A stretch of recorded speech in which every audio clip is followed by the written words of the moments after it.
All right, here's our guy right here. This is a Walthers GP9, and it's got a Tsunami PMP8 in it, and it's got a DCC Accu-Lights board up in here. But when I first opened it, none of that was connected and was all taped over. And then a bunch of wires weren't exactly where they should be, and there was stuff everywhere. And but we got it, and this is a good one. This is a long one. We had to do a lot of stuff for this one, a lot of wiring, and to get this sound going. But otherwise, it's pretty nice. And that makes a good pair for that 375 that we did a while back.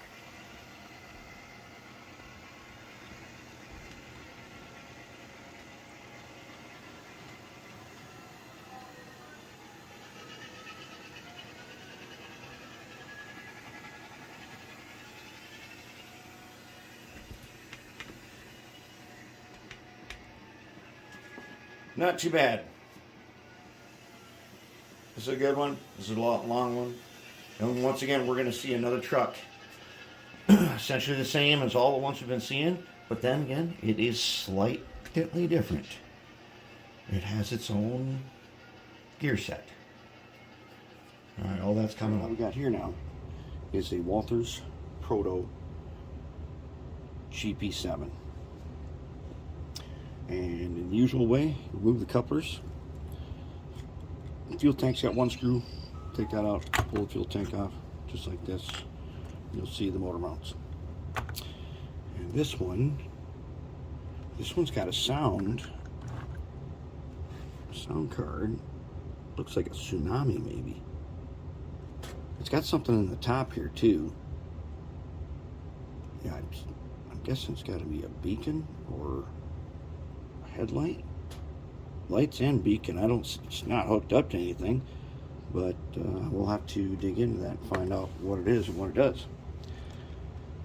So let's go ahead on and do a little bit more disassembly here. What I've got already is I have pulled the screws on the front weight, and what I'm interested in is where does this guy connect to. Okay, he's on a disconnect. That's convenient, I have to say. Nice. It's all taped up. Let's get him unsoldered. Okay, so we should. Uh-oh, it's one of those through hole jobs. Okay. Alright. Still attached onto the trucks. We'll get them untaped. Take care of that. Okay, then we got this speaker. Now, speaker is connected to red and black. So what I'm going to do is I'm going to take a red Sharpie.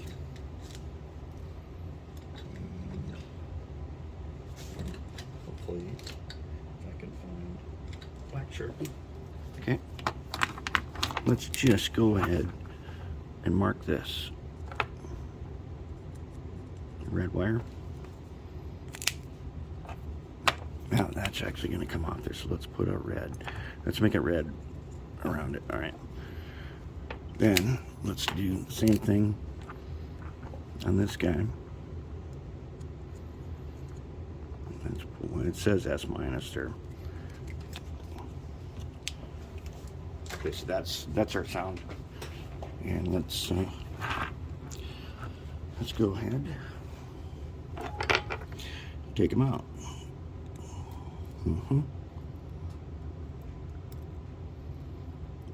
And since this speaker has wires, we're going to test it with the audio station so we can hear what it sounds like.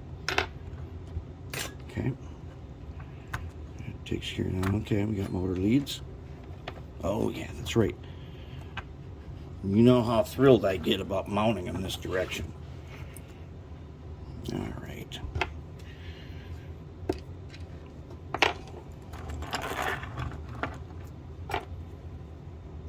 See, now it's facing backwards, And why they do this?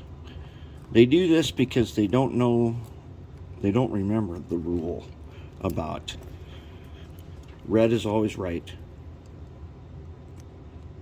And when red is right, you're facing forward.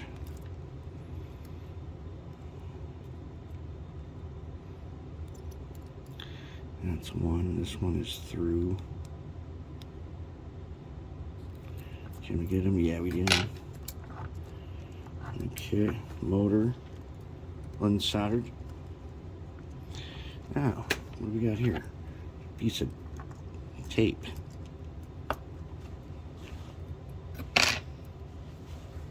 We're gonna put a little piece of acrylic under there, I think. Oh, there is one of these. Oh, there's a snap down board in here that wasn't snapped down. Alright, let's go ahead and take this guy off.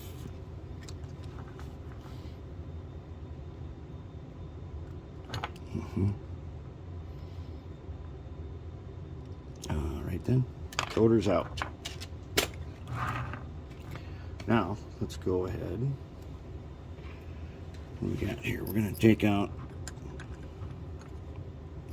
well, one, let's take this tape off, free this thing.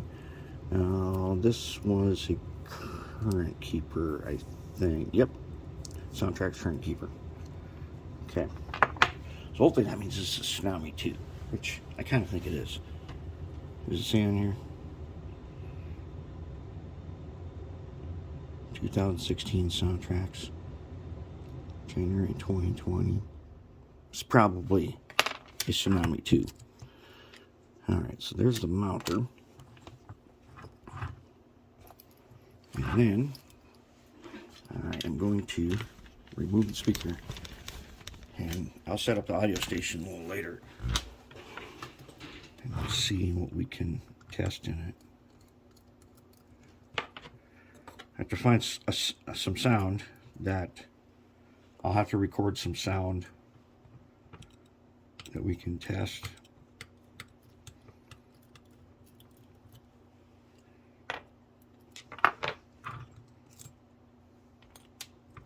All right. Okay, it looks like that is part of it. Let's go ahead and take the motor out. Then we'll take the trucks off.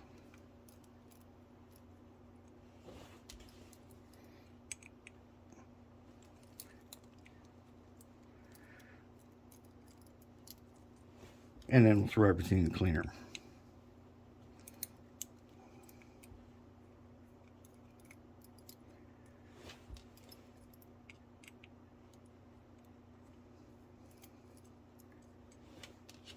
I don't know what was wrong with this one at all.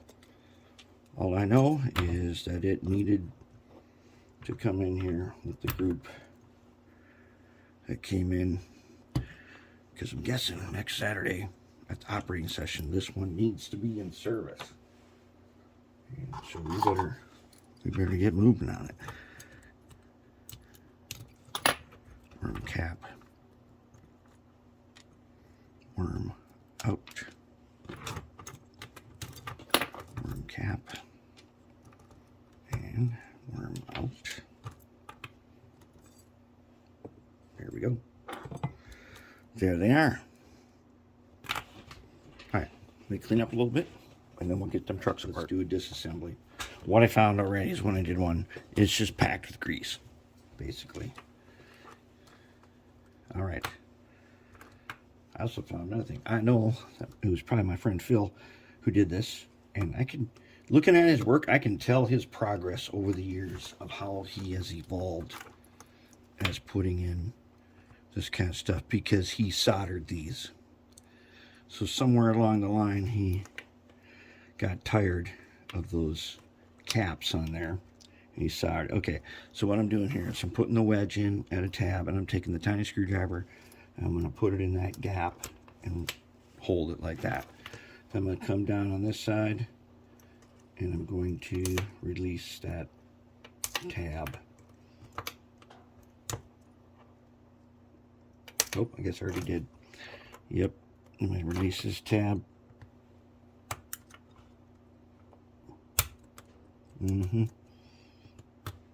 Okay. Tabs out. Pull side frames. Very good. Very nice. Let's take these guys off. He did, and he heat shrunk it too. So he definitely got tired of the way it was. Considering how many we've seen of his earlier work, at some point he got sick of doing these. So that's a good sign. It might mean that we just need to do a deep cleaning of this thing, which would be really good. Okay, let's take our Mr. Hands. Mr. Hands, he's going to hold this, and I am going to unsolder it. No. Mr. Hands, you got to hold on to that better.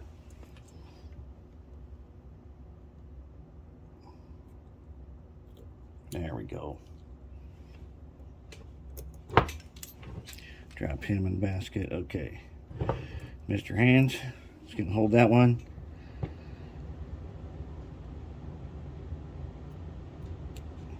All right. There we go. Now let's take a look. What is under... Oh, okay, wheels in. Take the screws out now.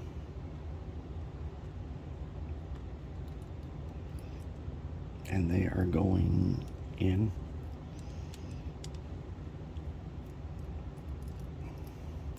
Going in. I see grease everywhere and it's getting on my fingers. Here's a neat thing. The gears apparently are all the same. Nice arrangement. I've been looking very carefully at all the different gear arrangements we've seen, because any day now we're going to start this year's contest. And for this year's contest, since we did so much work last year, all we need to do is build some new trucks. And I'm kind of liking various features from the stuff we've seen here. All right, everybody's ready to go clean. Let's clean them. All right, let's reassemble trucks. Okay, so these Walthers trucks, they use all the same gear. Registration matters in these. The dots are your registration. Let's have them all facing up. I've already lubed this. Now watch the strings.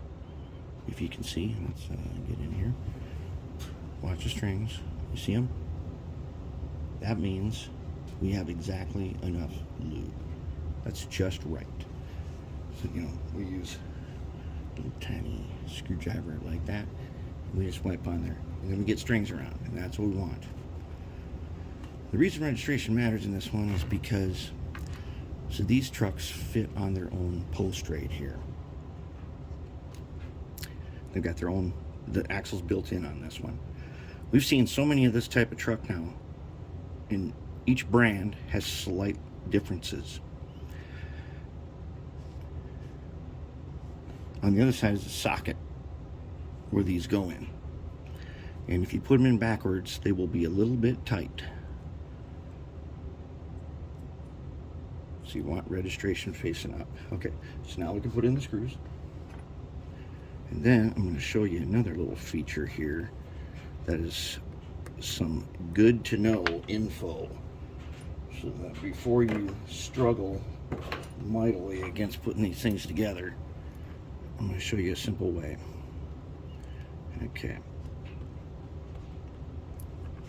that's one. Now beware about these screws. These are the little screws, because you can actually, the slightly bigger ones, there's also 4 of these, they're just slightly bigger, they will fit in there, but they won't lock it down all the way because they don't reach They don't reach in as far as these little ones. All right, now we've set up the hangers. Again, with the lead going forward. Because what we have here for space is they got to come up to the slot here. Okay, so we want them facing forward. We don't want them facing in like this, because then they're just going to cause problems to break off. Also, we coated them with liquid electrical tape. I don't know for sure if these come with caps, but I suspect they do because they got holes in here. And when my friend Phil first put these together, he did go ahead and solder, which is the right thing to do. All right, so then we're going to put on these guys. Okay, now let's lube these wheels. We're still doing a little bit of the ready lube. Still testing this. Basically, it's the same as the Mag 1. And this is way too much. I just want to get one glob and one little glob. It only needs to be on a couple of the teeth. Okay. Now let's just give it a turn quick. Okay. That's all we got to do for that. We'll roll it in a little bit. Okay, now we got to flip it over. Okay, this is the front one. And we're going to put the hang. Oh, no, not yet. Okay, when we clean these guys, and then we primered them, because they turned out kind of gray after cleaning them. A little black primer. We'll probably brush it with some graphite later. These, when they're clean, or if they got primer on them, they fit really tight, and they're really hard to push in, and then they're even harder to pull out. So we don't want that, because they lock into place. They're not friction fit. We're going to go ahead and we're going to wipe around, wipe the excess off. We're going to wipe just a tiny bit right there, tiny bit right there. Just like that. This one's already got it.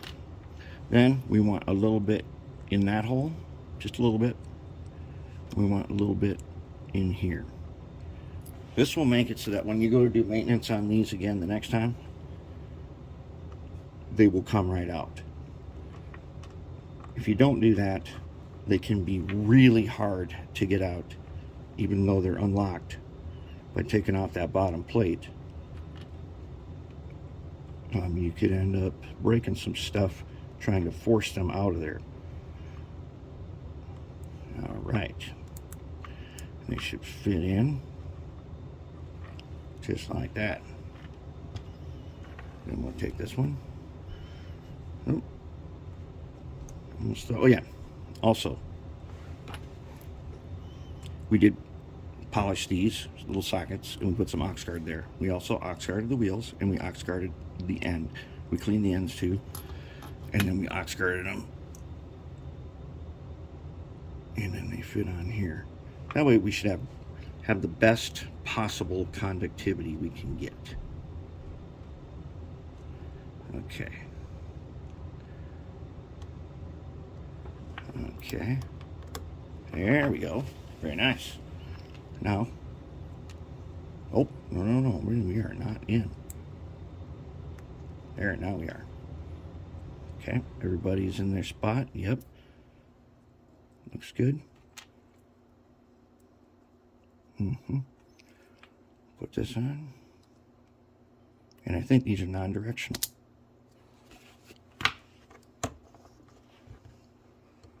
Now, if we are in... Oh, somebody's not in their place.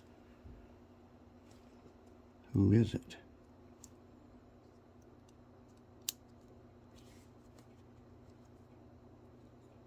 Maybe... I got one in here that did not lock into place. Maybe they are directional, so Let's take them out. Did not notice that on the first one. I must have just accidentally put that in the right way. Let's flip them around. Now, is everybody in here? Yep. Flip them around and see if that makes a difference.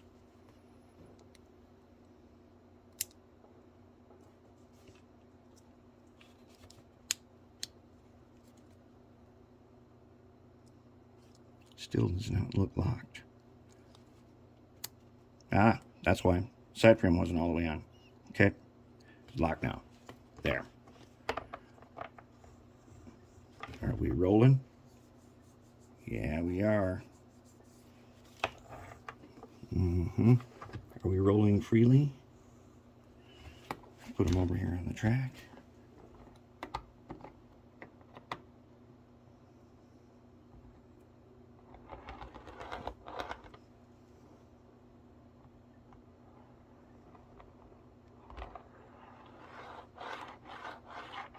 Yes, got it.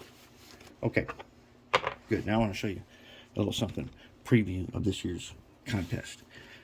Now, a year ago, when we were scratch building locomotives, we went through 10 generations to come up with the Mark 10. This is the 7, and this is probably the best truck that we produced out of that. It's ultra smooth and everything, but the problem was it's way too high up. It's got an awesome gear arrangement, ultra smooth. The other thing about it is it's extremely complex as far as putting it together, due to the fact that the gears are on axles and they can freely move on those axles. That gives them lots of tolerance, which can be a good thing, but it can make it really hard to put these together. One good thing about them is they can come completely apart. So if they had to be cleaned, they could totally come apart. The other problem with them is that this one doesn't have it on here, but we laminated a copper strip around here for the power pickup, and that was really, really hard. That was a lot of work. And our 10th generation of these is pretty good.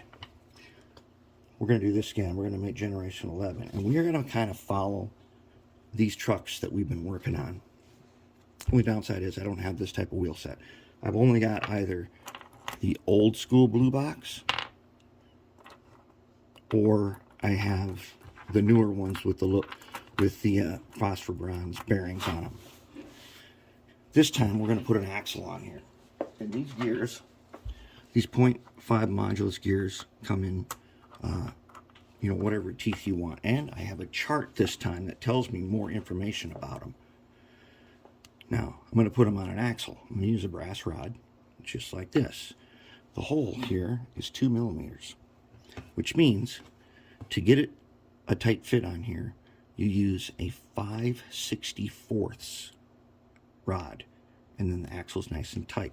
That way it'll sit in here, and the whole axle will turn, just like some of the trucks we've seen. We've seen two types. This type, where the gear has a hole and fits on a molded-in axle, or we've seen the other types where there is either a molded axle or there is a metal pin in it.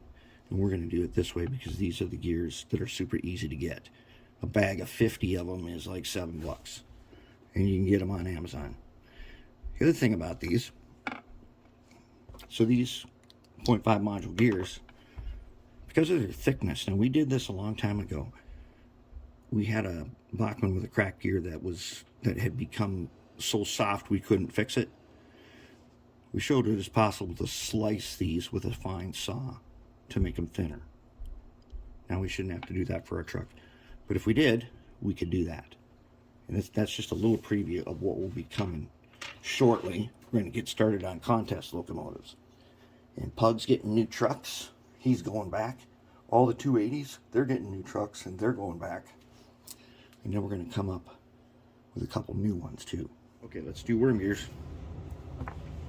So, as always, taking a little marble, put it right between the bronze bearing here and the bronze bearing here on the little shaft. Don't get it on the worm gear. And you only need a dot. Pin head is all you need. Now, we're going to put some red lithium on the worm gear. And we don't need a lot. That's way too much.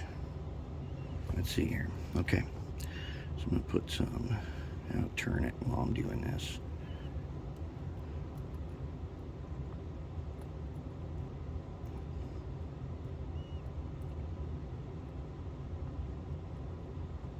There. That is all you need. Even that's a little excess. That's it.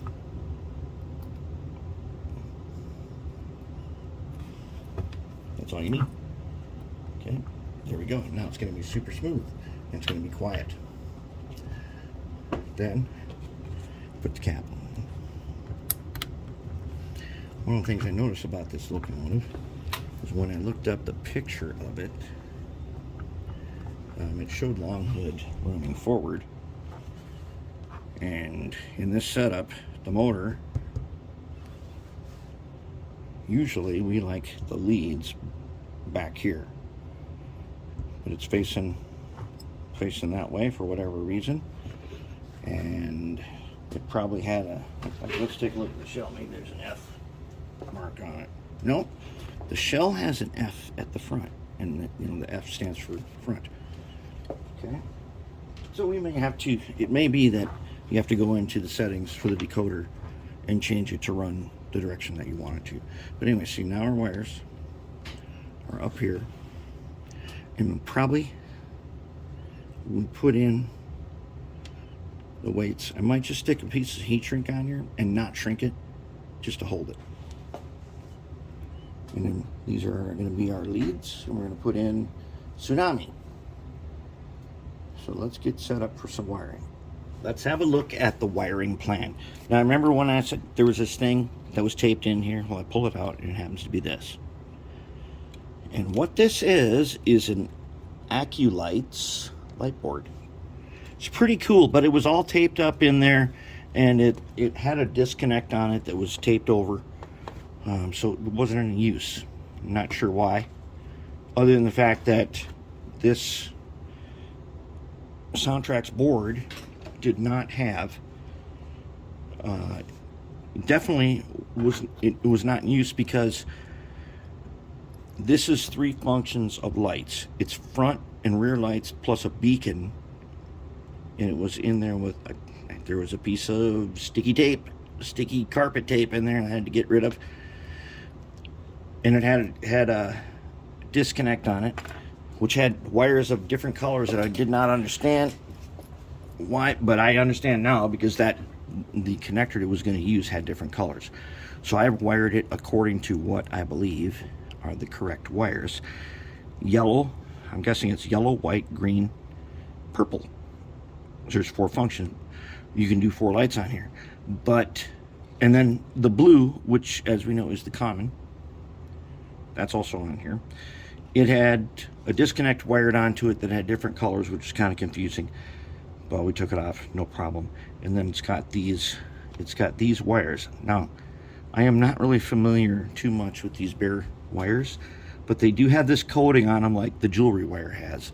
So they shouldn't be, they're not going to short each other. Now, so when I clip wires off of the harnesses, I keep them in a box so that I could pull out and I could match them. What I do know is this board here did not have, it was wired for sound,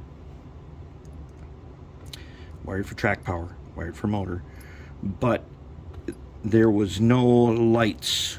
There's no solder on the pads where lights would be wired.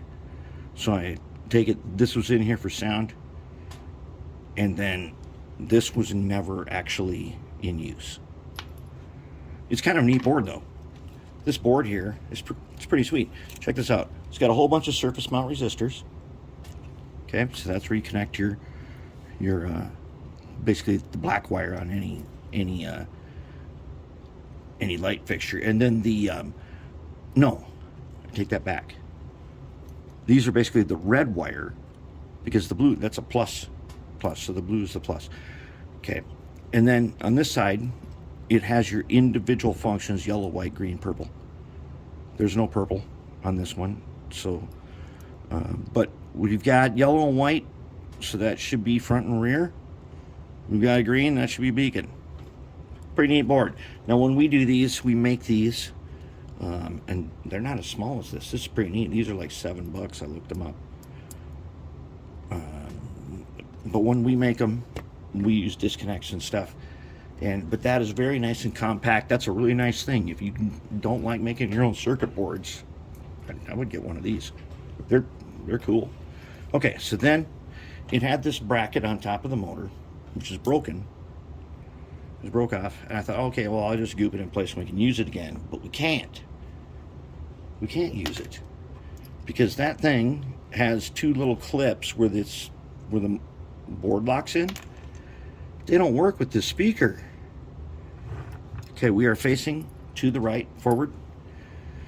If you have that little plastic cover on there, these things are too close, and as we saw in other locomotives, they're cut off. So I put a piece of acrylic, and then I put two pieces of little tiny acrylic on here to make standoff. A standoff is when you have something so that none of the critical components are touching anything. We got room to run the two wires under here. Then I took this front weight and I put a little notch in each side so we can bring the front wires through the front like this and then back this way through its channel. I actually don't remember how it was done before. I think it was just done up over the sides, which I don't really care for because then they're pinched. In the back, they are kind of pinched, but in the back, it's not going to matter. I already tested it. It fits just fine, and then these wires will connect on. And I'm going to take a tiny piece of heat shrink, just a little loop, put them on, kind of hold them together. Hold these guys together, hold these guys together, and that'll clean up our wiring real nice. And then these two little standoffs I gooped on here. See that? See those tiny pieces of acrylic there? Just some scrap pieces. You could use styrene or whatever. You just goop them on so they can always come off. But they're not blocking any critical components. And then goop it just like that. And now we will have room on both sides. Now the thing is, there's a current keeper. I'll have to go back and look at the picture because I don't remember exactly how this was held in place. There is a bracket here that can hold it, and I don't remember exactly how this was screwed in here, but it doesn't matter because loosening up the tolerance on this decoder means we're just going to put it right here. It's a high hood. Let's just put it right there. It'll fit there nicely. It doesn't screw into anything. We'll just put a dot of goop on each side, keep it in place, and then this just plugs in to the board. So that'll be good to go. Okay, so we're just waiting for a couple things to set up, and then we're going to go ahead and we're going to wire this guy up, and then we're going to see we're going to have to program it. Should be pretty outstanding. All right, we got to wire it up, and found some of the problems. One of the reasons why nothing was hooked up for the lights and why there was a disconnect that had been taped over is because there's this really cool cab in there. This guy right here. Okay. See how I got it? Okay. This was taped over. This was an interior cab. One of the guys had been floating around inside the shell. It's an E-cab. Unfortunately, this PNP8 is too long. So it had been shoved up against this speaker, and that was some of the problems and one reason why I couldn't really put on the disconnect. So wiring's all cleaned up now. I'll take it off track. The one cool thing I like about these is that little blue light tells you did it right. Okay, let's just take a quick look at the wiring. Okay, we've got our wires coming forward. Just a little piece of heat shrink here. It's not even shrunk.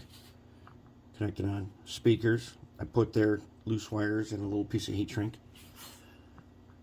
The front comes out again, and there's just a little tiny piece there. Hold it. This current keeper will go here and plug in. It's got this really long cord, and I'll plug in there. But maybe I am kind of thinking that We don't really need this in there. But it does have sound, so we'll probably go ahead. And then there was this funny bracket holding it that was in the way of everything. We'll just put a dot of goop and it'll be just fine right there. You won't have to worry about it. And then we'll probably put a little piece of heat shrink on here just to hold them in place. And we'll tape them in there again. And we should have lights. But let's put it on the track. Okay, so I did fix a bunch of settings in the sound so that they actually work now. Unfortunately, these 3 switches here, I kicked the leg one too many times and they were crapped out on me. And they got to be taken out and redone anyways. That's a project for maybe starting tomorrow. All right, let's listen.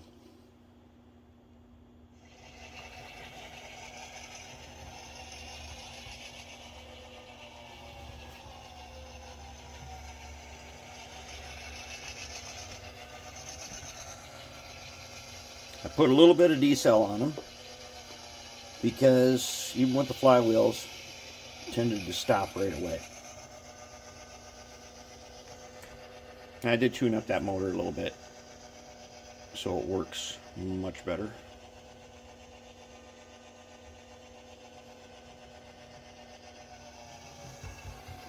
It still goes really, really fast. We got a bell, and I believe we have the horn that matches the one on the shell.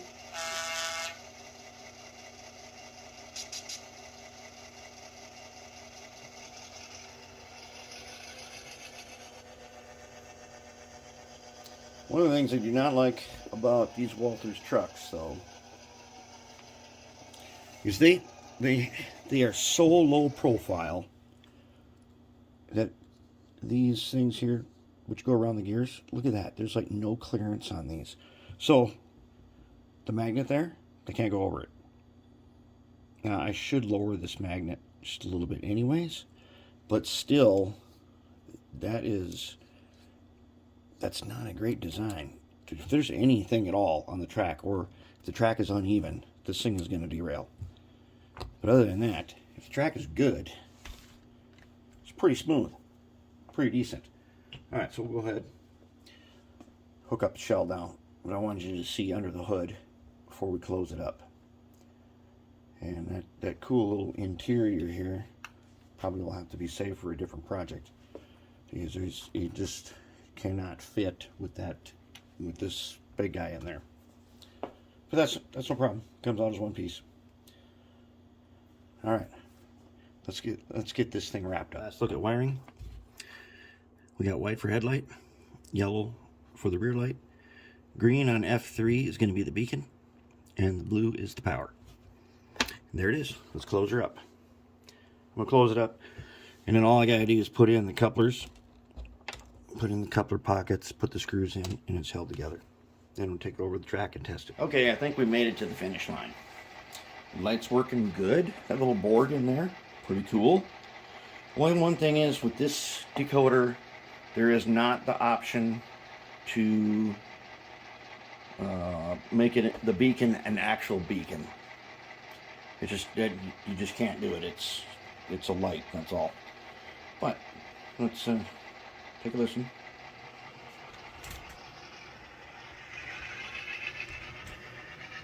Sounds good.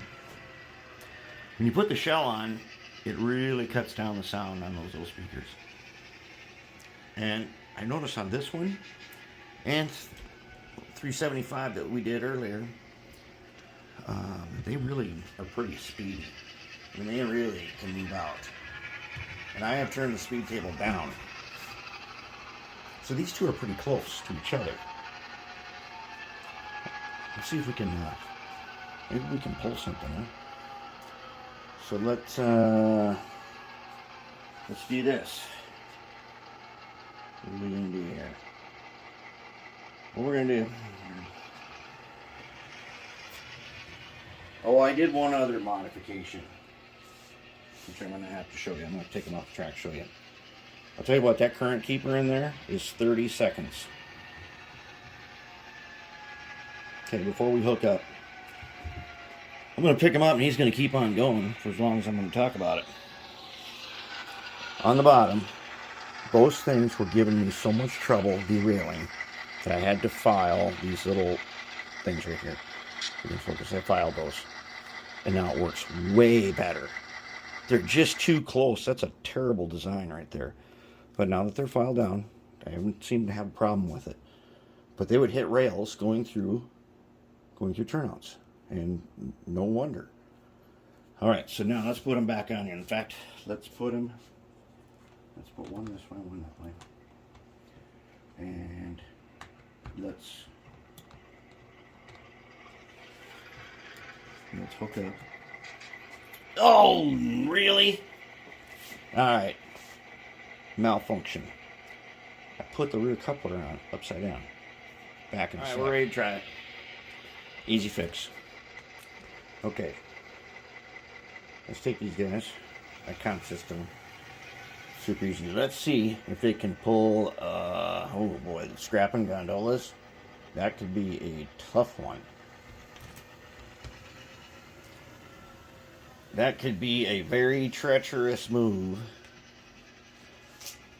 So let's set them for the scrapping gondolas. Okay. So if they can do this, let's get even a better view. The scrapping gondolas, I think, are heavier than Pug's. Well, no, they can't be. Pug's scrapping train is heavier. Okay, let's see. Here they come.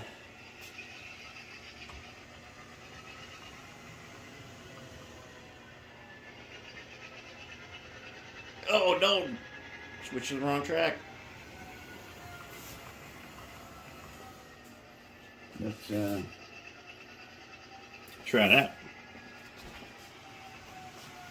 We're gonna make spaghetti bowl. Oh, I believe we are. I'm gonna push them, no problem.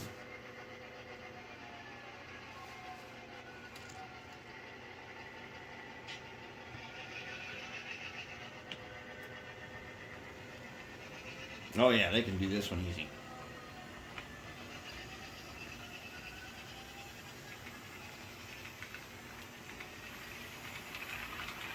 Oh man, they can really move out. Alright, can you put it back? You're gonna have to go slow to do this.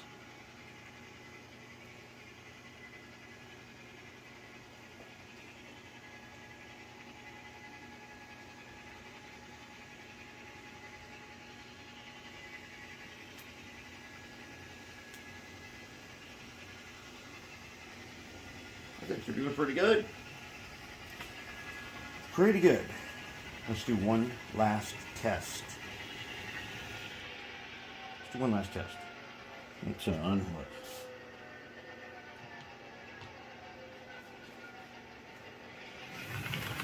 A little faster. Okay. Let's do the ultimate test. They were not meant to do this, and I don't know if they can.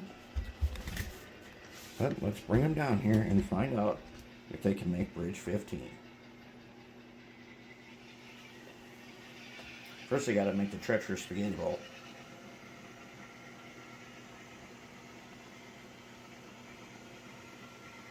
And they do. Actually, the spaghetti bowl is a pretty good piece of track work since it's all continuous rail. And I kind of free-handed that one. I just laid it down on the bench and just went for it. Turned out pretty good. Okay. Can they do it?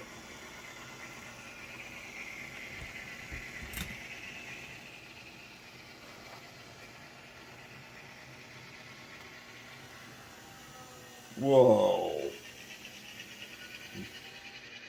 They sure did. No problems whatsoever. Wow, that's a good pair right there. They're cool.